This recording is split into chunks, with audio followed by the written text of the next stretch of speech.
Hi, everyone. This is Shannon Port, and I welcome you to the Art of the Feminine podcast.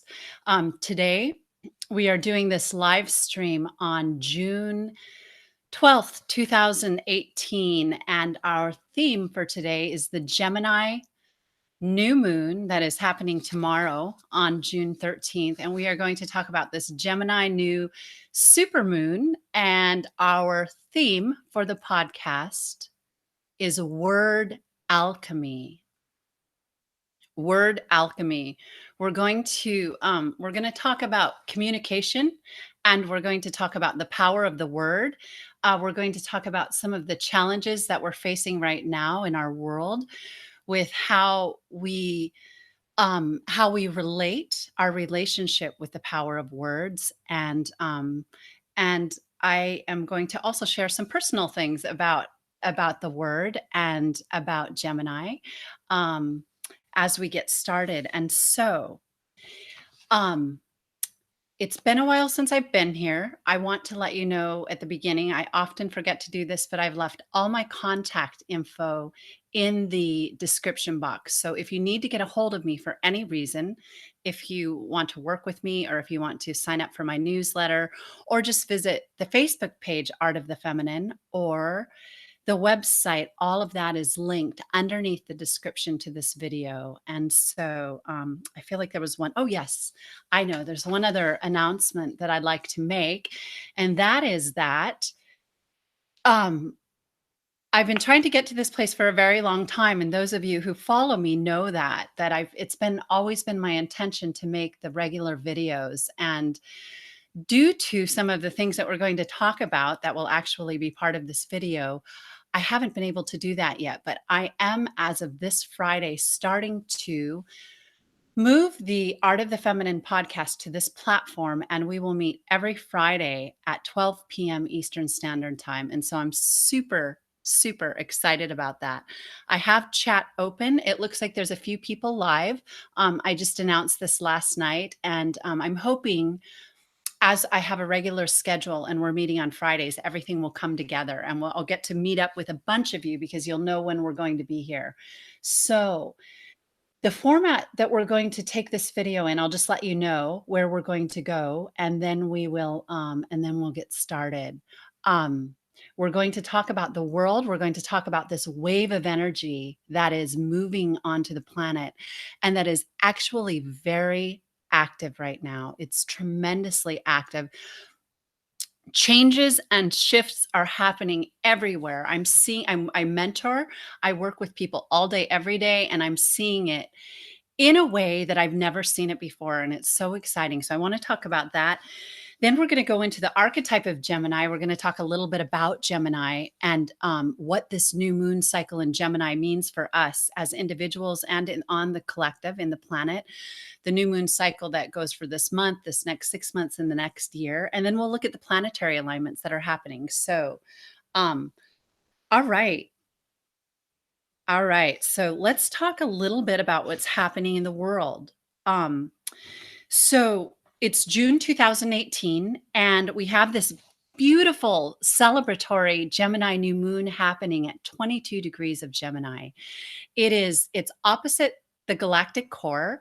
And because it's Gemini and there's so many themes around communication, it's going to be, it's just a beautiful, beautiful energy for bringing us along, moving us along in the direction that we're headed right now as a human race and on this planet. So many changes are taking place, and the Gemini moon is really going to be about, and already is, we're already in the energy of it. It's really about improving communication, improving connection, improving relationships, improving the way we download information, the way we receive. And the fact that the new moon is directly across from, um, hi, Francis. It is directly across from the galactic core. Also means that there's this polarity that's creating the ability to bring in higher information, and that is really what this archetype of Gemini is about. Gemini is the twins, but it's not. it's the twins of opposite polarity because it's really about the mind and how the mind was divided into the conscious and the subconscious mind. We're going to talk more about that. I just want to talk a little bit more about what I'm seeing in the world right now. So, there's this huge shift taking place as we speak, and it is affecting what I'm seeing. And I wanted to share this because it's positive, and because we need the positive right now. There's been a lot of hardship, a lot of growth, a lot of initiation. There's been people have been burning through those things that we would consider to be blocks or shadows. um, Many of us that are doing specific, that are dedicated and on the path, and pretty awake, that have dedicated our lives to this kind of work, are we're having to face some of the deepest, darkest, most hidden parts of ourselves so that we could clear it and be really available for service, and really available to enjoy the dance that's happening right now on the earth. So it's happening, and many people are coming to the place where they've moved through huge patterns and blocks and challenges. And what's happening, and I've seen it in my own life very, very powerfully, things that we thought we knew, things that we believed in, things that we thought, the way we perceived ourselves, the way we perceived relationships and how we communicate, the way that we thought things were. That, I mean, it was our deepest core beliefs that we held on to because we really believed that they were right. Some of those have completely shifted. And it's a celebration that they've shifted because it's freeing us up. It's about freedom and it's about liberation. And this is happening. In fact, people are putting down, even though we still have all this stimulation, and there's still terrible things happening, and there's still things that we cannot go into denial about, and they have to be addressed. But in our personal lives, those things that kept us bound and held down and depressed and tired are moving enough so that we can look out there, and what we see that's really heavy and negative, it doesn't have that same effect where we take it into the level of depression. We're able to look at it like an artist. We're able to look at it and adjust ourselves, and make ourselves in the proper polarity so that we can serve and help that thing grow, instead of fighting that thing and using the power of our word in a very foolish way, or in a very negative way, or in a way that creates more grind or more anger and hatred and fire on the planet. People are get their inspiration is turned on. They're finding their inner artist. They're finding their inner genius. And there's a lot of Uranus at this moon too, because we're gonna Mercury is actually, let's see, Mercury is sextiling Uranus exact at the new moon, and it's also squaring Chiron. So it's dealing with that wounded Mercury, the ruler of Gemini and the ruler of the new moon, is sextiling, which is a tremendously beautiful and creative flow, sextiling Uranus, which is now in Taurus at 1 degree, and squaring Chiron newly in Aries, which is the wounded healer. And so it's asking to bring an invention, a revolution in how we use our word, and how we use our mind, and how we communicate, and I mean, Mercury governs alchemy. Mercury and the moon are very powerful in alchemy. And so it's lovely. It's so lovely to see. It's like hearts are beating and flowing again, seeing way more positive on social media platforms, and it's amazing. So this is only the beginning. Things are going to get only continue to get better when we feel that wave coming in, but they're going to get better. Alongside of that, um, there may be some um, growing pains that come with the changes, the big changes that we're shifting through, and that we're seeing others shift through that don't fall into the category that I'm talking about. Meaning, this whole population on our earth, and there'll be a lot of people that are going to be going through what some of us have been going through for the past 5 to 10 years, or in 20 years, 50 years. And so they're going to want to catch up, and we are going to have this beautiful brotherhood and sisterhood of people that are so consciously connected to humanity and feeling creative about it, feeling positive about it, and understanding that what we see when we look out there and we see all these dark forces and all this, all of the same old things happening in politics, and all right down the line. We could go through everything. Every system needs some regeneration. So that's all going to be happening. And so what the beautiful thing about it is that people are kind of revving up, knowing they're going to be of huge assistance, and that we're all going to get there. It's going to be a new chapter on planet Earth. All right. So let me see if I jotted down anything else specific. All right. I think that's it. So Gemini, we're going to talk about the archetype of Gemini. Gemini is the lovers. The Hebrew letter. We in this on this platform, we work with the esoteric information behind the obvious information. So we work with archetypes. Um, the archetype of Gemini is the lovers, and it's the lovers represented by really the power of our conscious mind and the power of our subconscious mind. So it's that polarity, the split mind, and how we merge those two polarities into sacred union. And that's why I put in the description box, we're talking about sacred union and alchemy. Alchemy is really governed. Sagittarius is across from Gemini. Gemini is the lovers, and Sagittarius is temperance. It's the art. It's the great art of alchemy. So that these two, um, archetypes that are being activated, Gemini and Sagittarius, with the new moon directly opposite the galactic core, are really emphasizing it's alchemy now. It's the movement is happening, the change is happening. With Uranus, Uranus is going to be squaring the north and south node too for many months to come. So Uranus is also squaring the nodes and activating change, huge change on the earth. Mercury being the ruler of communication and being in there with Chiron and Uranus is saying a lot about the alchemy that's happening. So let's look at the archetype of Gemini a little bit more. We'll go in a little bit deeper. Let's see, how long do I want to go? Oh, the time goes fast. So I'm going to go through this pretty quickly. I want to keep these videos for sure under 30 minutes. All right, Gemini rules communication. So this is my personal story for the day. I wanted to share this because I have my Mercury in Gemini, and I also have my moon in Gemini. So this is personal, but I want to share some personal realizations that I've had. So I have my sun in Taurus, but my moon and Mercury are in Gemini. So I've always had this like really this relationship with information that's just like jet speed. It's just so fast and so it moves fast. Sometimes I talk fast. Sometimes when I'm speaking, I have like 20 different um, windows open in the realms above me, and I'm pulling from all these different realms of information. And so I've always had this.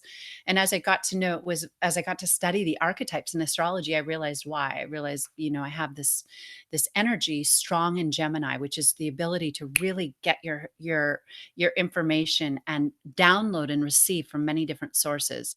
Sometimes it's deep, sometimes it's more shallow. It has its shadow aspect and it has its gift.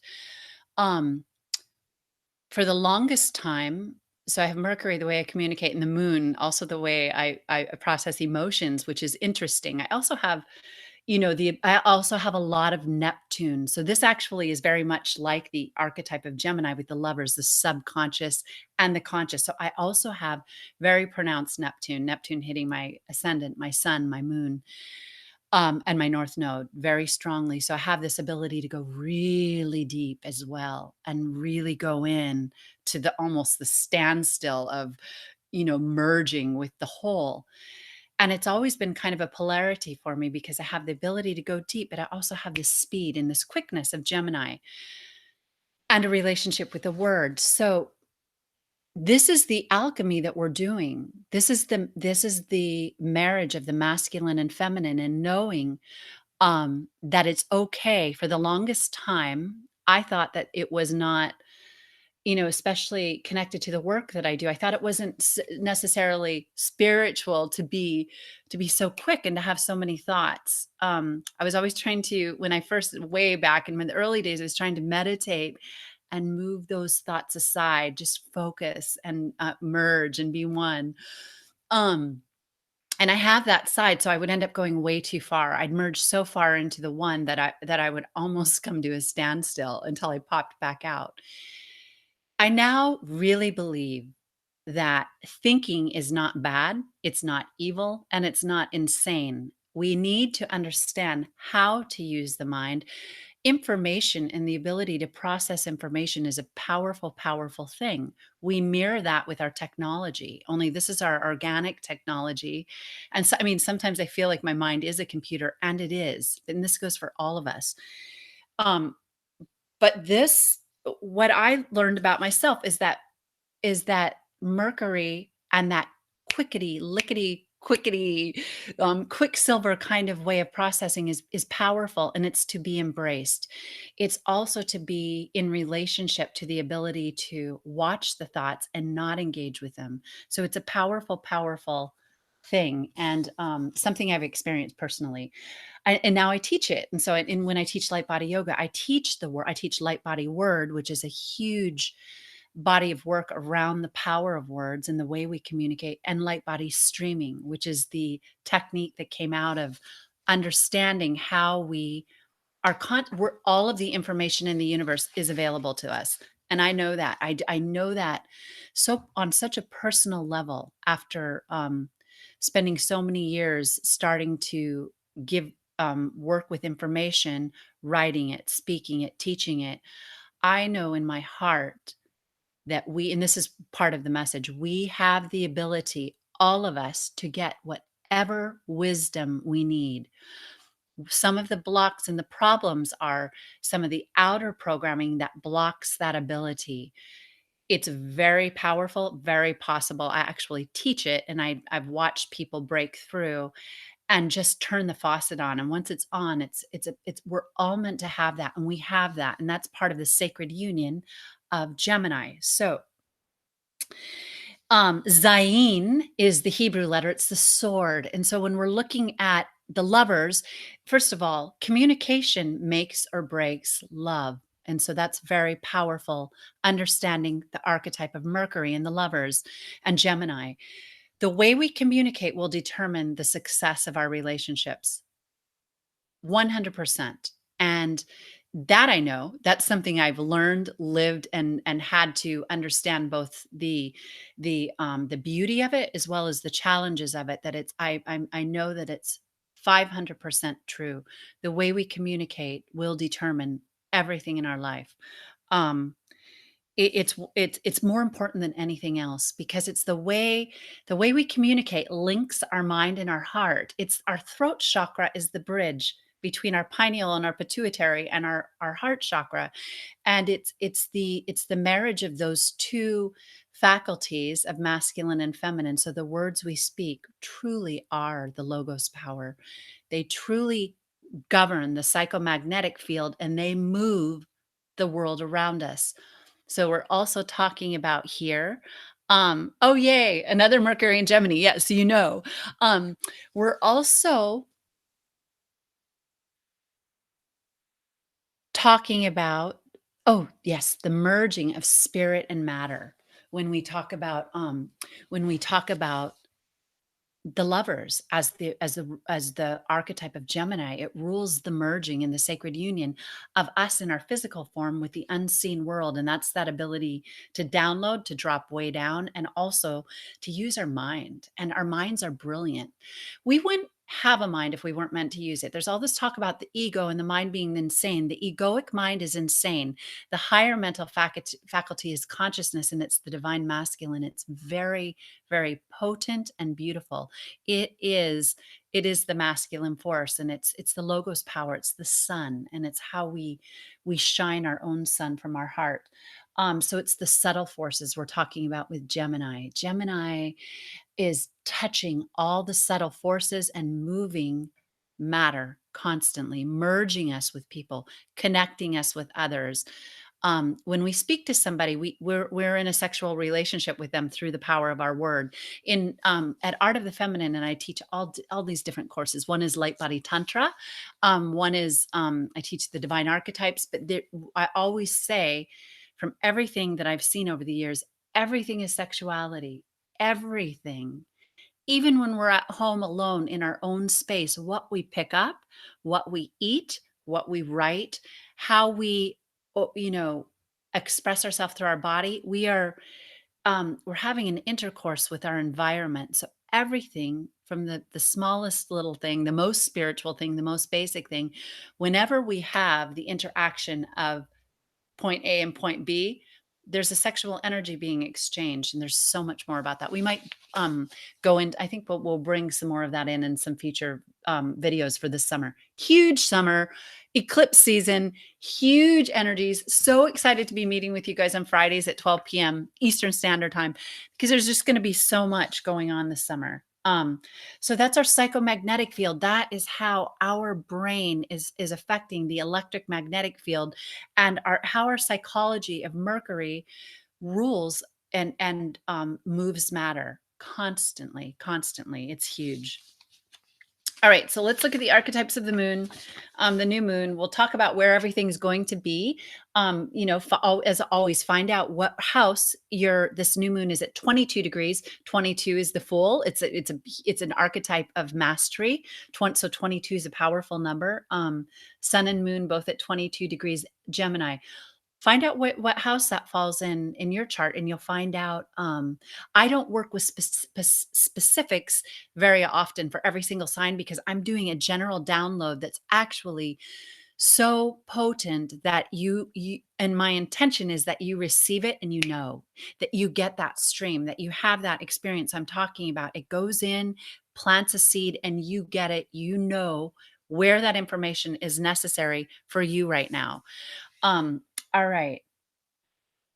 So here's what's happening. We've got the sun and the moon at 22 degrees Gemini, 22 master number, the Fool, the beginning, the end, powerful archetype right there. Mercury at 1 degree in Cancer. It's getting ready to go into the sign of the Divine Mother and the underworld, and that energy I'm talking about, the deep. So Mercury right after this is traveling through Cancer for the rest of the summer, or the next month or so, and going to be going into the depths, the power of the deep waters, and going to be, opposing Saturn, opposing um Pluto down, within this next month, and bringing out some enough polarity to have more alchemy with communication, the mind and communication. So we just said Mercury will be sextiling Uranus. Uranus is in Taurus. I'm planning to do a video after I'm doing summer solstice this Friday. I'll do Uranus after that. Uranus and Taurus is a huge topic. I plan to do a video about the esoteric meaning of it. It's so beautiful, so beautiful. But Mercury will be sextiling Uranus and Taurus, which is great, and squaring Chiron, newly in Aries, and the Aries is the Christ force. It's the solar energy as it hits the ground and first comes into matter. And so this is amazing that Mercury is squaring Uranus, Chiron, and bringing the energies of this wound as it's starting its journey through Aries right into play, so that it can be healed and revolutionized and changed. Summer solstice. This is right before summer solstice. We have summer solstice happening on June 21st. That will be the topic of the video a few days from today, our first Friday video, 12 p.m. Eastern Standard Time.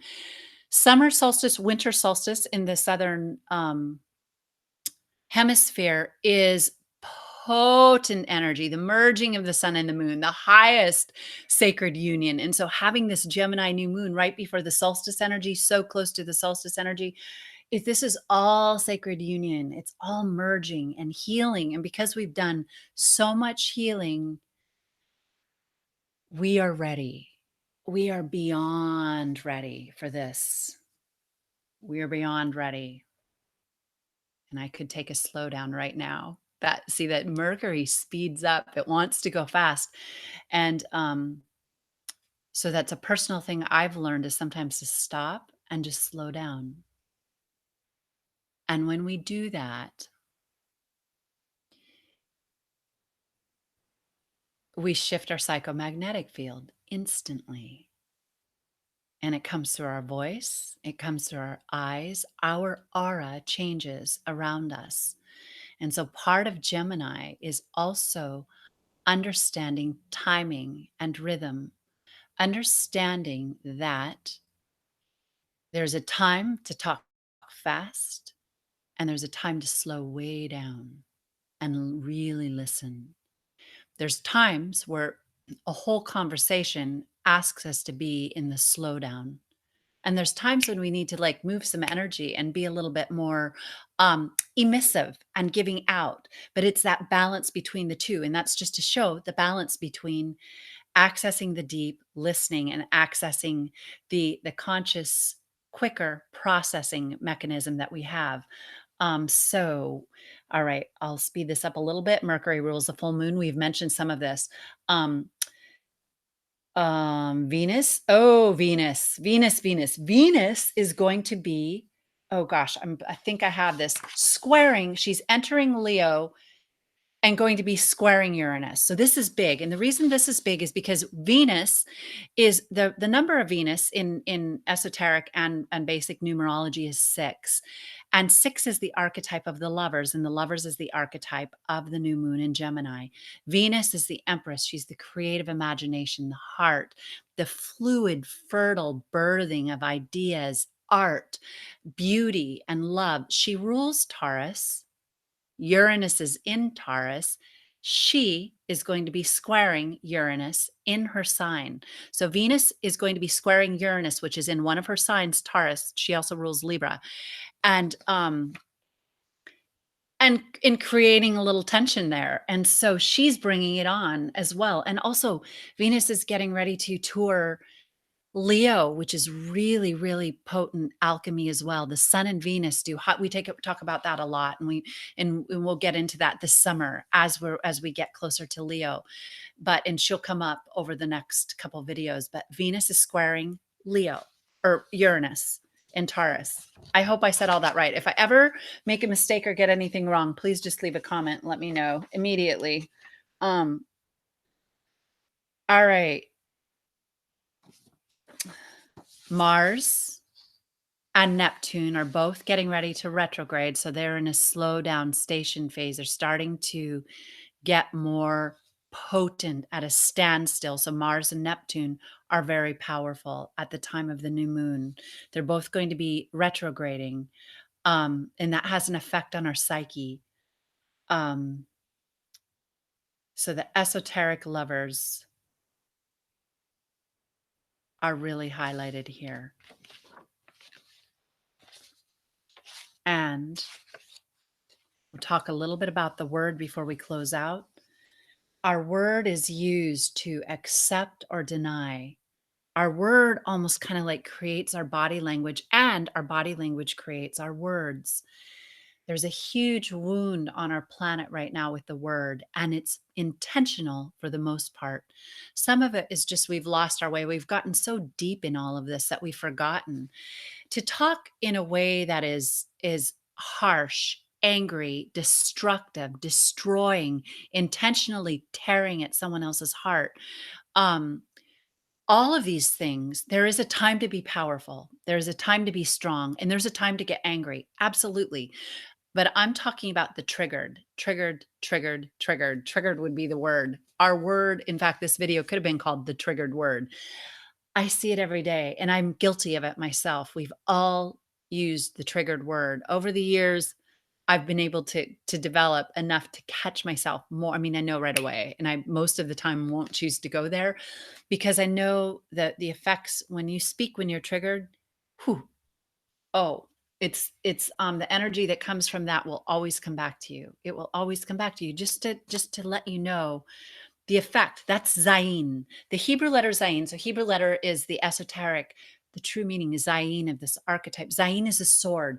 The sword is used to cut and discern. It cuts away what's not necessary. We need, when we do alchemy, we need a sword. There's things about ourselves we have to just cut off.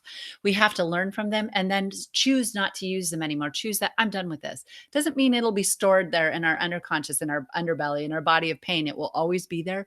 That we're going to give it a nice swipe with our sword and let it go away, and our sword with love. We use sword in our discernment with what we merge with, and that is one of the final messages. Getting ready to close this out.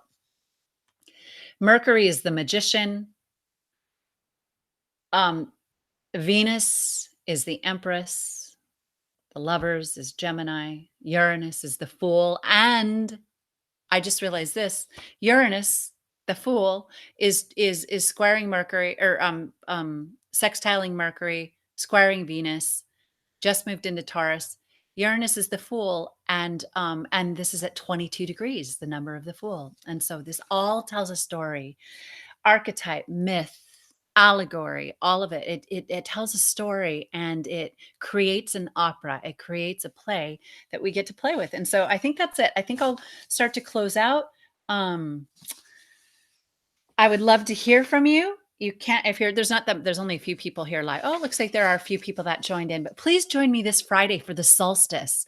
We're going to talk about the power and the energy, summer solstice.